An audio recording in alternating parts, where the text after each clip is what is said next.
Are you anti-tribal people in Karbi Anglong? No, actually the narrative that we have been seeing in social media or different news portal and all, actually the narrative that we have seen that, Karbis and non-Karbis, Karbis and non-tribal, it's not that. We are against those. We are not against any single community or any religious. We would like to say that, we respect any community who residing in Karbi Anglong, though is it Bengali, Bihari or any community where it's clearly mentioned is a tribal area. And at the same time, if outsiders come and settle in Karbi Anglong, who whether is it about establishes their businesses, groceries or any businesses, means like there's no use of any schedule. So the numbers of land patas that has been issued against the non-tribal, the numbers of the trade license issued against the non-tribal, that should be reviewed. When Ranesh Pegu, the education minister, visited the place that we were sitting, he clearly stated that the situation happened, the atrocities have seen in the state of Assam or in the district of Karbi. It's a failure of the government. He stated that situation that whatever the atrocities that we have seen in Karbi, it's all because of the failure of the government and the system and law and order system. You started this agitation as a peaceful protest. How did it turn so ugly and took a violent turn? Okay, now it's very hard to say that almost 3-4 years that we have been protesting. Hello and welcome to India Today. This is Joy Das Kanongo, and today we are being joined exclusively by Karbi activist Mr. Litsong Rongphar. Mr. Rongphar, welcome to India Today. Yes, thank you so much. First of all, the thing that I would like to ask you is that after all the violence that has happened in Karbi Anglong and all the agitations that are going on, the thing that I would like to start with, are you anti-tribal people in Karbi Anglong? No, actually the narrative that we have been seeing in social media or different news portal and all, actually the narrative that we have seen that, Karbis and non-Karbis, Karbis and non-tribal, it's not that. We are against those. We are not against any single community or any religious. We are against those who are illegally encroached in Karbi Anglong, where departmental land is there, PGR lands there, and where this is especially a protected area, which we know that it is a tribal area or it is a sexual area. So we are against those who are illegally entered, illegally settled in Karbi Anglong. Yeah, that's it only. Like that is a public's misconception and a media's misconception that people used to say that Karbis and non-Karbis, Karbis and non-tribal. It's not that. We are just against those who are illegally encroached in Karbi Anglong. That's it. So let me ask you another question. What is this illegal trade license that Mr. Himanta Biswa Sharma is talking about in Karbi Anglong, and what kind of trade are being done by the illegal trade licenses that are being issued to non-tribal people in Karbi Anglong? Okay, firstly, we would like to say that we respect any community who residing in Karbi Anglong, though is it Bengali, Bihari or any community. But whatever the Himanta Biswa Sharma, the Chief Minister of Assam, stated that illegal or the illegitimate trade license, and even we used to say that there are illegal trade license, illegal citizens, illegal voters, illegal land patas. We used to say that. So the very basic answer is that where in paragraph 20 to the schedule of in the schedule to the Constitution of India, it's clearly mentioned that is a tribal area, where it's a protected area. Since the British regime, like the Karbi community have been preserved and very protected, and since then the British were also stating that should be continued.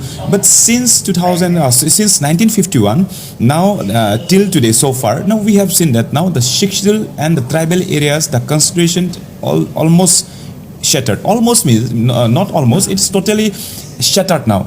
So why we are saying is illegitimate trade license is where it's clearly mentioned is a tribal area, and at the same time if outsiders come and settle in Karbi Anglong, who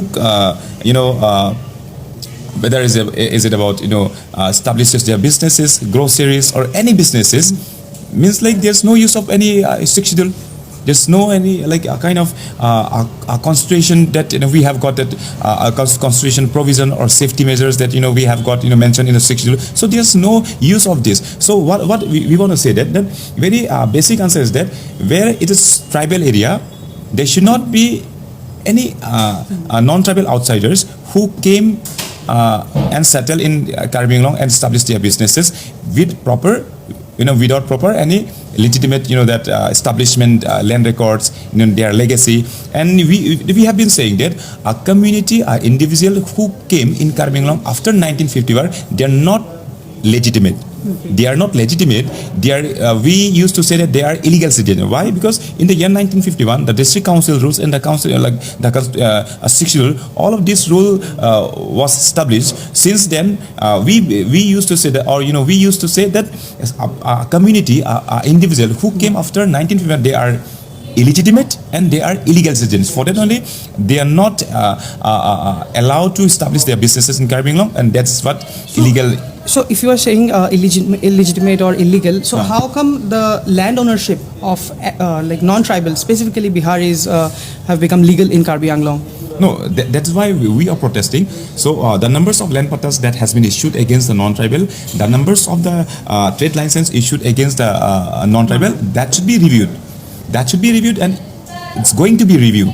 And the meeting which is held tomorrow is, it's not a final meeting. The next meeting will be called on 17th of January. So the meeting which is held yesterday and the resolution which is taken, that's only the state resolution. And the next resolution will be taken by the state government. And after this, there will be next meeting with the state government on 17th of January. So are you happy with the outcomes of the first meeting, the tripartite meeting that you had with the Chief Minister and also the Council?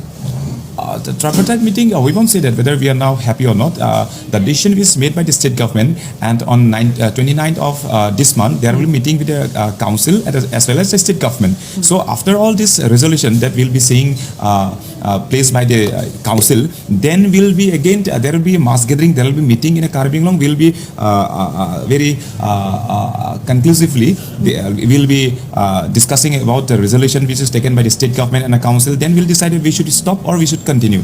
Okay. So, Mr. Chief Minister has said that the council has failed to, file an affidavit in the last 2 years for the eviction drives. So, how do you react to this, and how do you see the administration of Mr. Tuliram Rongphar?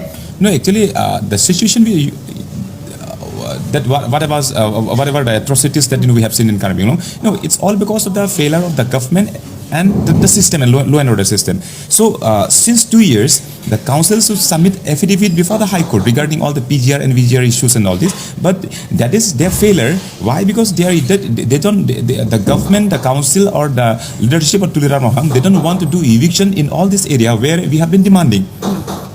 So they're just using them as a voters. They just want to, for their self-gain, for their personal benefit, to sustain in their political power. For them, they don't want to do eviction in this area where we have been mentioned and we have been highlighted. So they are politically motivated, or politically conspiracy is there. For them only, they just want to file an affidavit. Why? Because if they would submit a petition and affidavit before the High Court, then obviously the eviction will be initiated. So what I mean to say is that the council, why they haven't been submitted a petition before the High Court is just for the political purpose and for the self-gain.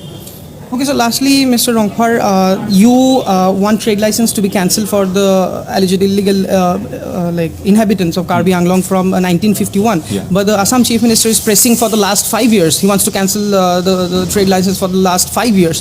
So how do you react to this? No, as I have mentioned that wasn't a final resolution that taken by this Chief Minister of Assam. So there will be continuation. So yesterday, yes, almost 6-7 resolution have been taken. So in between, something like lapse there. So this thing there will be continuation, and on 17th there will be final discussion will be there. And yes, it's very clear that, and the demand it's very clear, and we'll stick with the point that a community, a person who came after 1951.